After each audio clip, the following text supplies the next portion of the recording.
heti lai hi ni zana chet sualna thina thlenna mun kha ni a tuna komna hi high school pan chhauna lam pang kha ni a ki cho sap ronga building kan mu thenga apia so sunflower kha ni a chuan komna lam pang side hi chan mari kon lam pang kha ni putilai zebra crossing pia chia huanin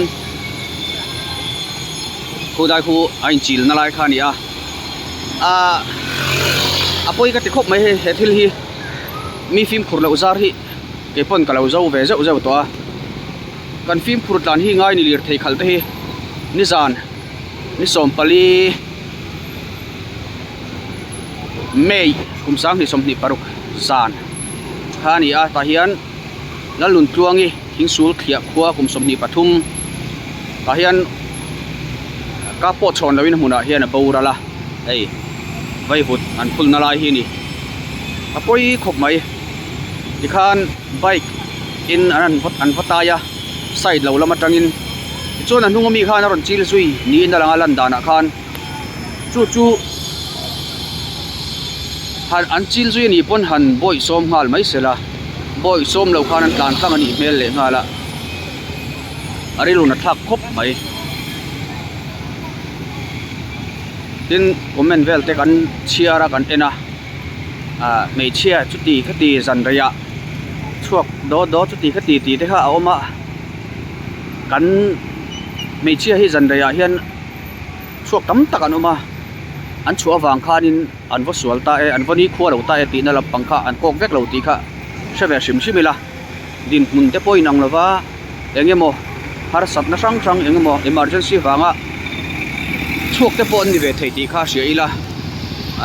an tha vek chuang lawa an sual vek chuang lo ti hi kan sia ta tha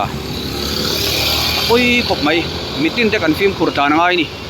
lir thei kan neya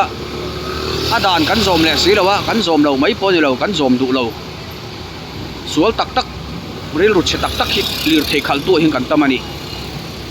chu bang chuanin lir thei kan khal chuan dan zom mai angu mani sai dama tlan mai tur ni etilai zar kot phei hi ala om shim zan rai phe chuan ala oma konga thasia an di fuwa to ni chu bang chuanin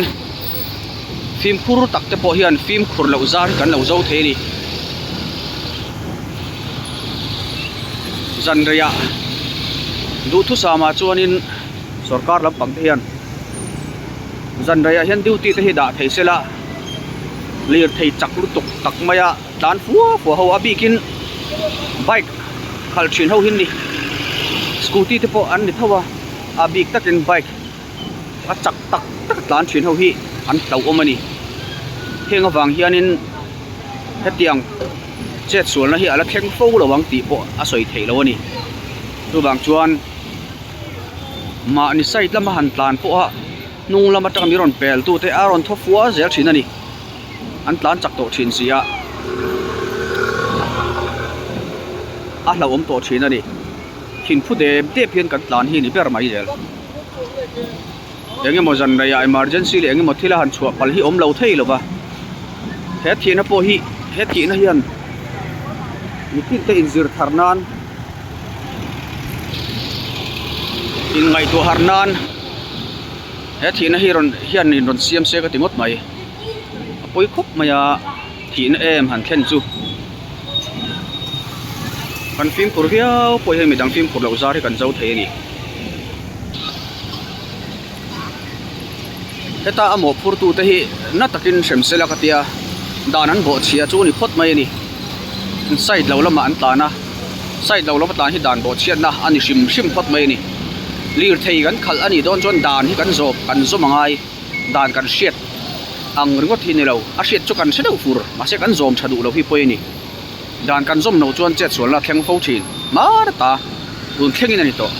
tu bang chuan a hnu le om lo nan dan hi zom thang u ti kha an soi thei tong ni ro se apoi khup mai he thi na theng hi chu apoi tak zet ani la thalai lan nula chaudon chau wanglai mang don chau chau ani a ha tiang thina tok mai hi achung te po ko tor pui tak zet ani